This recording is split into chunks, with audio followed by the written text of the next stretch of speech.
로마서 8장 3절과 4절,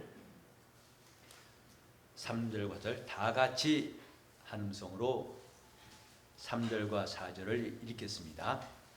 율법이 육신으로 말미암아 연약하여 할 수 없는 그것을 하나님은 하시나니 곧 죄를 인하여 자기 아들을 죄 있는 육신의 모양으로 보내어 육신의 죄를 정하사 육신을 좇지 않고 그 영을 좇아 행하는 우리에게 율법의 요구를 이루어지게 하려 하심이니라. 하나님께서 이 땅에 보내신 말씀, 이스라엘에게 주신 말씀, 그것을 율법이라고 합니다. 이 율법을 그렇다고 해서 이스라엘에게만 주신 말씀이라고 여길 수는 없습니다. 이스라엘이 받은 율법, 이것은 온 인류에게 하나님이 보이신 하나님의 의요, 하나님의 양심이요, 하나님의 법이요, 하나님의 옳다 하시는 바가 되기 때문입니다.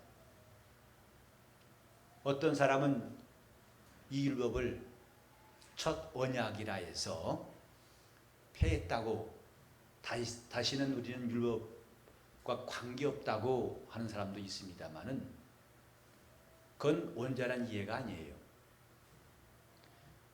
율법을 폐했다면 하나님 말씀을 폐했다는 뜻이 되겠죠. 하나님이 스스로 법을 세우시고 스스로 폐하신다. 이것은 앞뒤가 맞지 않습니다. 율법이 무엇인가에 대해서 우리는 많이 들었지만은 또 한 가지 우리를 이 본문을 통해서 중요한 사실을 깨달아야 됩니다. 여기 율법이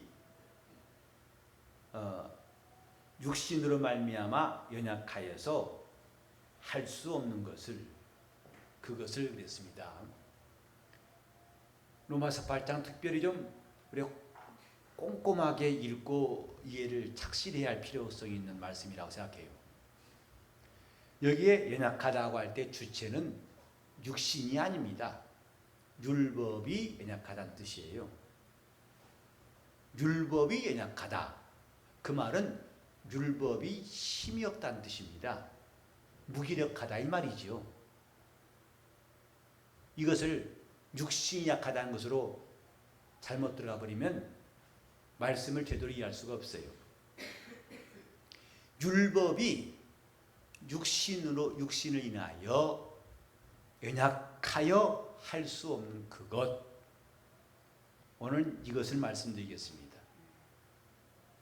하나님께서 율법이라는 하나님의 계명을 주셨을 때에 왜 주셨을까? 이것을 오해해가지고 율법은 죄의 법이라 사망의 법이라 해버리면은 그 법이 의롭고 신령하고 거룩하고 또 사람들로 하여금 이제 생명에 이르게 할 계명이라고 하신 말씀들은 어떻게 해석해야 되겠는가? 한쪽에는 맞고 또 한쪽이 틀리다면 그건 틀린 겁니다. 하나님 말씀은 관통하는, 신구약을 관통하는 말씀이지 이때는 그 말씀이 옳고 이때는 틀리다, 그것은 잘못된 겁니다. 율법이 이스라엘 앞에 있는 것은 사람이 할 수 없는 것을 깨닫게 하시려는 겁니다. 즉 율법이 무능한 게 아니라 그 율법이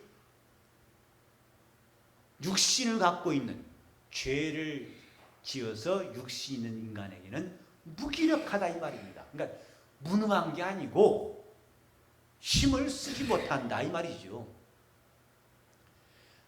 이런 예가 어떨지 모르겠어요. 우린 기자들이 활동한 걸 보고 있어요. 그래서 보도윤리, 기자들이 가져야 할, 마음의 품속에 있어야 할 그 윤리가 뭐냐면 보도윤리입니다. 그게 뭐냐면 관찰은 하되 간섭은 말라. 이게 그들의 법칙이에요.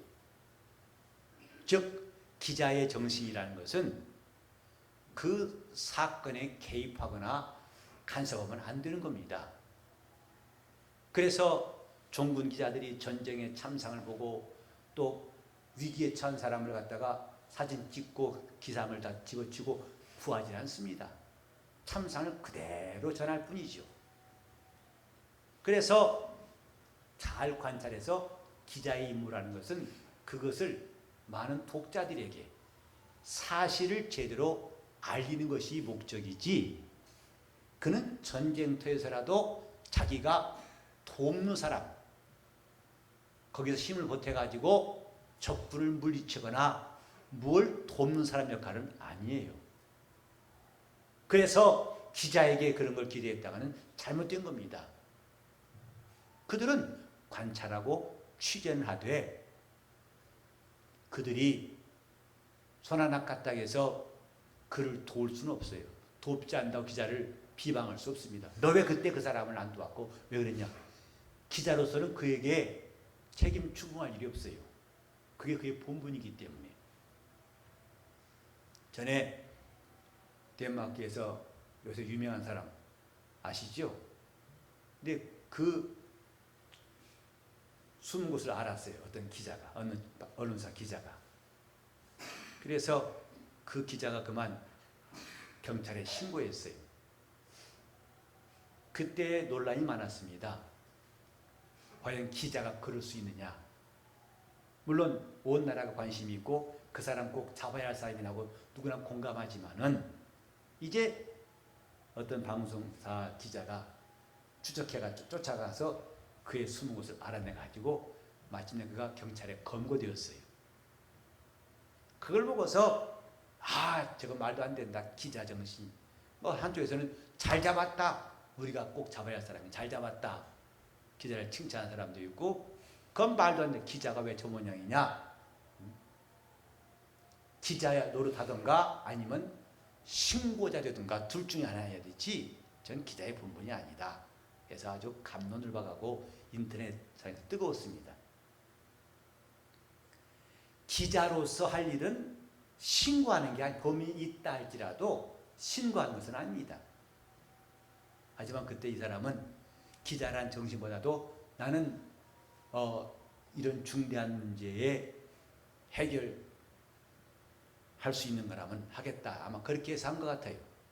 어쨌든 기자라는 직책이 그런 겁니다. 관찰은 하되 간섭하지 않는다.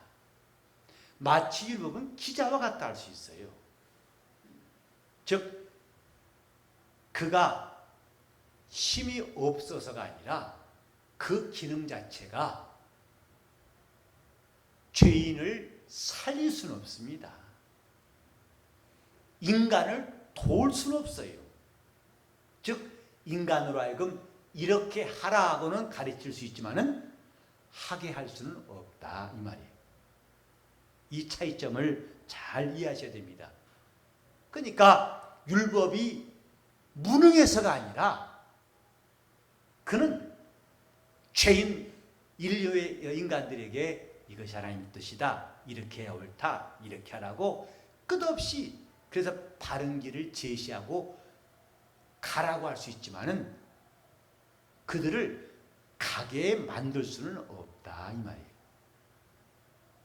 정말 또 미안하네. 이런 말씀은 좀 정신이 아주 아침 시간에 정신이 맑을 때 하면 참 좋을 텐데 가장 졸리는 시간 말이어서. 근데 여러분 지금까지 잘 들으셨으니까 감사해요. 옳은 길로 가라고는 가르치지만은 옳은 길로 가게 할 수는 없다 이 말이에요. 이것이 율법이 연약합니다 이 말이에요. 육신을 인하여 곧 인간이 입장에서 본다면은 육신 때문에 율법의 요구를 다 받아들일 수 없어요. 그런다고 해서 힘이 부족하냐? 내가 도와줄게. 이럴 수는 없는 것이 율법이고, 그걸 이 본문에서는 연약하여서, 그래서 율법이 연약하여서 할 수 없는 그것이다 라고 했다 이 말이죠. 가게는 만드는데 가도록 방향은 제시하는데 힘들다고 짐은 못 들어줘요. 가라 얼른 가야 돼. 여기 있으면 안 돼. 이렇게 할 뿐이지 그를 도울 수, 따라하세요. 율법은 가르칠 수는 있으나 도울 수는 없다. 도울 수는 없다 이 말이에요. 이게 율법이에요. 검찰은 나라 공무원이에요. 그가 죄를 다루지만은 죄 지은 사람을 도울 수는 없어요. 그 검찰 보고 왜 안 도와? 이럴 수는 없어요. 그의 직무가 죄인임을 밝히는 것뿐이지 그를 이만큼도 동정했다는 그 사람은 임무를 다한 게 아닙니다. 우리는 하나님께서 인간 앞에 율법을 주신 것, 이렇게 바른 길은 의의 길은 인도 알게 하고 가라고 가르치지만은 도울 수 없는 율법을 두신 이유가 뭘까? 우리가 할 수 없다는 것을 깨닫게 하시기 위한 거예요. 마가복음 9장에 이런 말씀이 있죠. 예수께서 어떤 소년의 아버지와 대화하신 장면이 나와요. 그가 와가지고 애가 어렸을 때부터 귀신 들려가지고 귀신 저를 자주 물에도 불에도 던집니다. 그러니 좀 할 수 있으면 좀 도와달라고. 영어로 보면 if possible이요. if possible. 가능하시다면 도와달라고 그랬어요. 그때 예수께서 할 수 있거든요. 무슨 말이냐? 믿는 자에게는 등치고 날 것이 없느니라. 그리고 마가복음 10장에 보면 한 부자 청년을 만나셔가지고 말씀하시죠. 그가 주님의 초청받습니다. 나를 따르라. 내 소유를 갖는 사람 다 주고 그럼 하늘에 보호가 있을 것이고 나를 따르라. 하지만 이 사람은 재물이 많은 고로 심히 근심하면 가니라. 그때 예수 말씀하셨어요. 얘들아, 부자가 천국 들어가기 얼마나 어려운 줄 아니? 차라리 약대가 바늘기로 나은 것이 나을 것이다. 그 사람들이 그럼 도대체 누가 구원받을 수 있습니까? 예수 말씀하셨죠. 사람으로서는 할 수 없으되 하나님으로서는 다 하실 수 있느니라. 그 말씀이 율법과 진리를 합치는 말이에요. 사람으로서는 할 수 없다. 이게 율법입니다. 하나님으로서는 다 하실 수 있느니라. 이게 진리예요. 율법은 바른 길은 제시할 수 있지만은 도울 수 없다 이 말이에요. 대신 네가 할 수 없다는 것을 깨닫게 하시는 것이 율법이에요. 그러니까 이 율법을 자기 앞에 둔 사람은 내가 할 수 없다는 것을 실감하게 됩니다. 근데 신기한 것은 이 율법을 두고 할 수 있다고 주장하는 사람들이 바로 바리새인들이에요.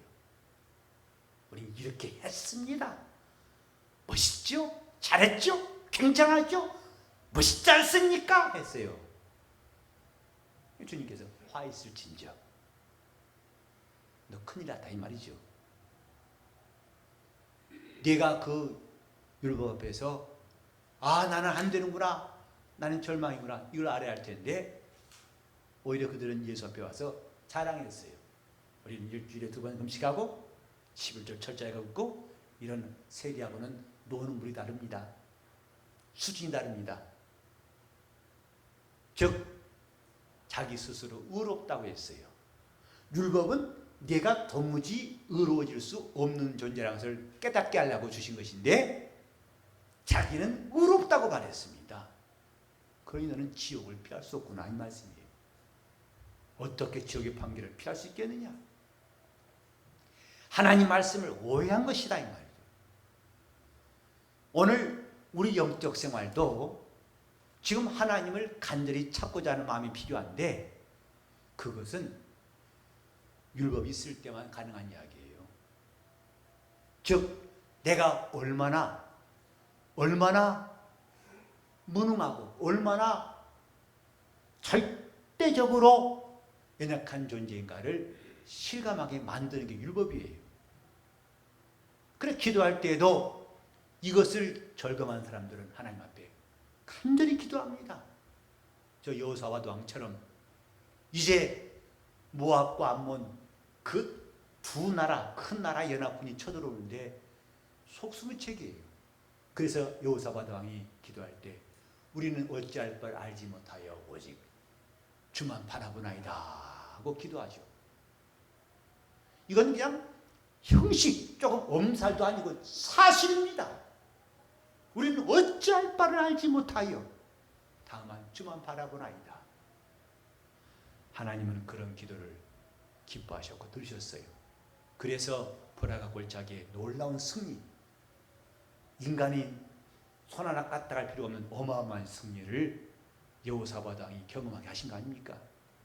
지금 우리는 주 앞에 나와 겸손하라는 게 억지로 겸손한 마음을 가지라는 뜻이 아닙니다. 자신의 무능함을 깨달을 때 겸손할 수 있어요. 자기 자신이 어쩔 수 없는, 나는 손 하나 까딱할 수 없는, 그래서 성경에 말씀하기를 너는 지렁이 같은 야곱이다. 너 지렁이 같은 야곱아 하셨어요. 자신이 지렁이 같다는 사실을 깨달을 때에 전능하신 이를 전심전력으로 사모할 수가 있는 거예요. 우리는 보통 그러죠. 여러분 간절히 기도합시다. 간절히 소리쳐 기도하세요. 마치 목사가 그냥 꼬집어서 소리치라고 하는 것처럼 어떤 때는 좀 애처로 보여요. 여러분 크게 기도하세요. 소리쳐 기도하세요. 더 손바닥 더 불나게 치세요. 이게 억지로 되는 게 아닙니다. 자기 심령에 사모함이 있어야 되고, 그 사모함은 자신의 무능함을 깨달을 때 나오는 거예요. 내가 어쩔 수 없는 자라는 것을, 도무지 앞뒤 좌우를 봐도 길이 안 보여서 마치 빈들에 주님 앞에 떡 5개와 고기 2마리를 갖고 나온 사람처럼 다른 방법이 없어요. 그렇게 주님을 사모할 때에 이적이 있고, 그렇게 주님을 의지할 때에 그분의 역사가 있는 겁니다. 그런 간절함은 율법 없이는 나올 수가 없어요. 그러니까 자신이 그래도 뭔가는 할 수 있고 상당히 자신의 여유가 있어요. 여러분 자동차 운전하다가 기름 다 떨어졌다고 이게 빨간불 켰을 때 도로는 막혀 있죠. 주유소는 어디가 있을지 모르겠죠. 그래서 속 탄 적 기억나세요?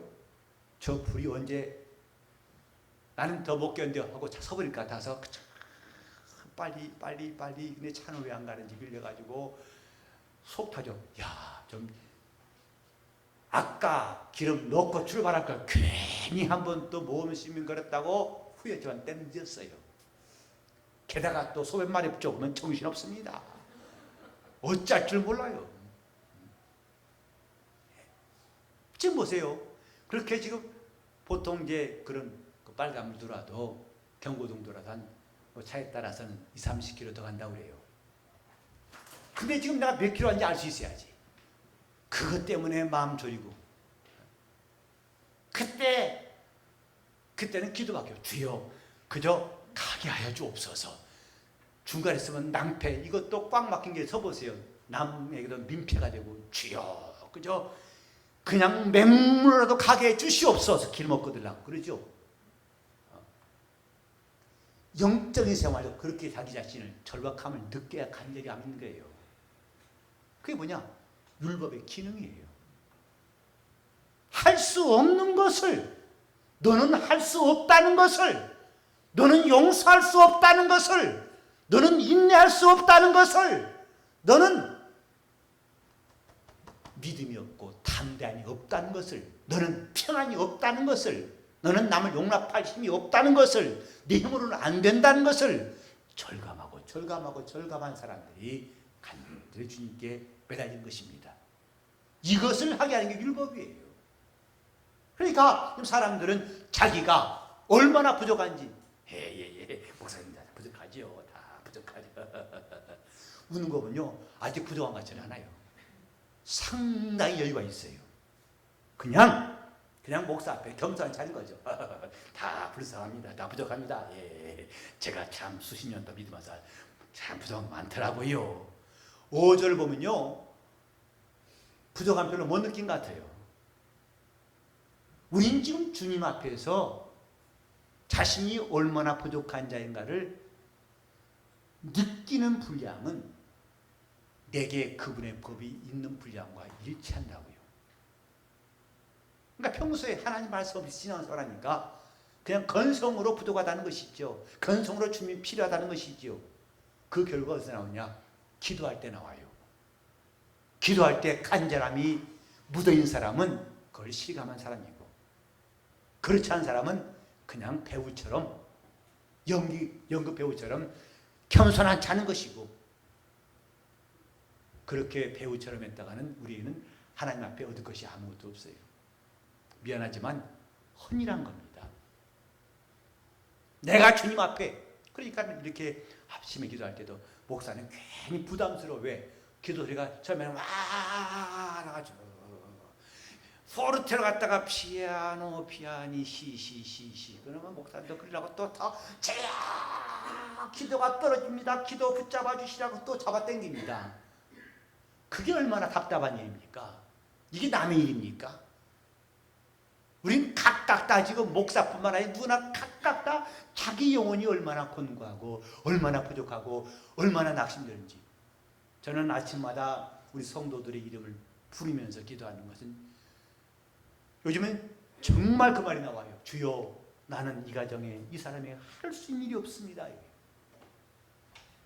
솔직히 할 수 있는 일이 없어요. 저렇게 영적으로 방황한 사람을 나는 저렇게 말씀을 안다면서 겉도는 것을 보면서, 주여, 나는 저들의 마음을 붙잡을 힘도 없고 저들을 어떻게 할 수가 없습니다. 정말 기도가 간절할 수밖에 없어요. 근데 이상하게 점점 그런 짐들이 많이 늘어나요. 좀 목회를 한 해, 두 해 더 하면 그 짐이 줄고 좀 가벼울 줄 알았는데, 가정마다 묵은 기도가 점점 쌓여가지 않습니까?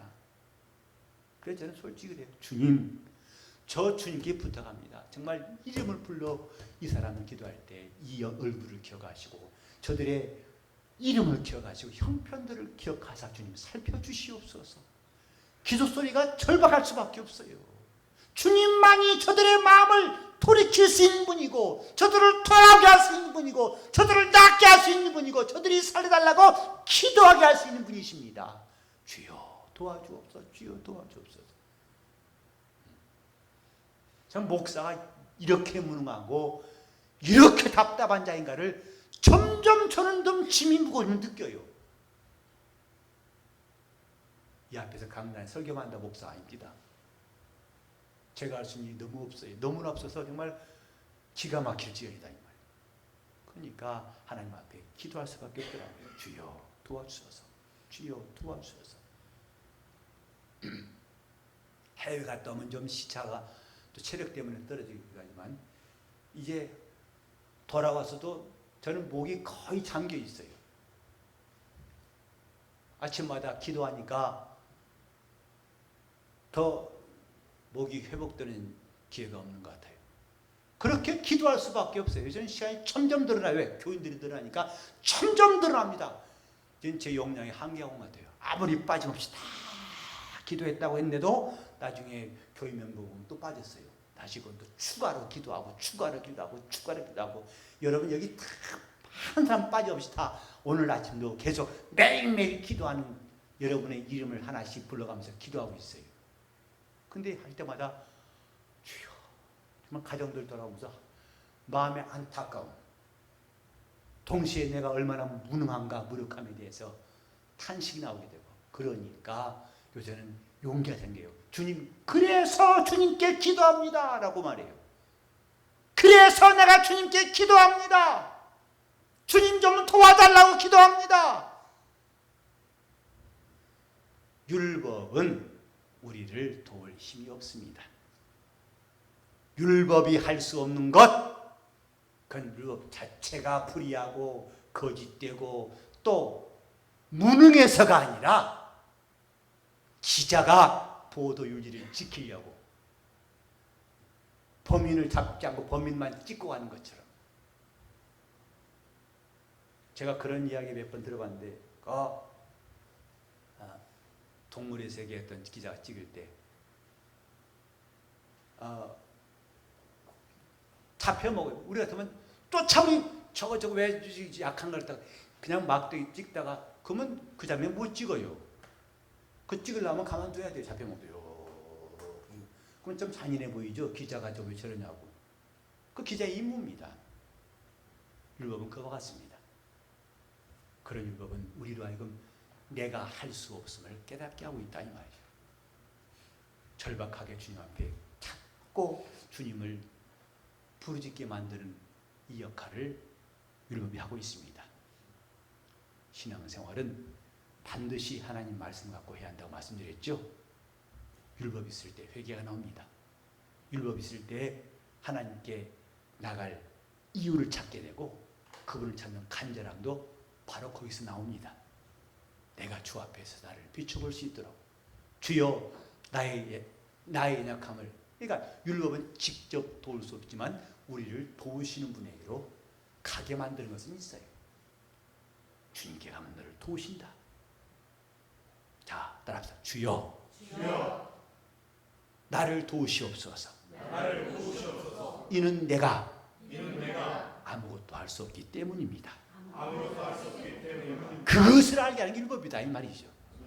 자, 기도하실 때 오늘 여러분 영혼을 살필 수 있는 말씀이, 내 형편을 살필 수 있는 말씀이 마치 CCTV 같이 나를 살필 수 있는 말씀들이, 나를 비추는 말씀들이 나로 기도하게 하시고 회개케 하시고 주를 찾고 기도할 수 있도록 통성으로 기도하시겠습니다. 하나님 아버지, 우리가 주님 앞에서 연약함을 다 드러내고 주님을 의지할 수 있도록 도와주시기를 간절히 빌원합니다.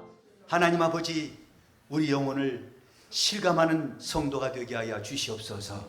자기 영혼이 어떠한 처지에 있는가를 깨닫는 영감도 주시옵시고, 그래서 하나님 말씀 앞에서 영적 생활할 수 있도록 도와주시옵소서. 주님, 신앙생활을 제대로 할 수 있도록, 영적 생활을 숨통이 트인 영적 생활할 수 있도록 우리를 인도하여 주시옵소서.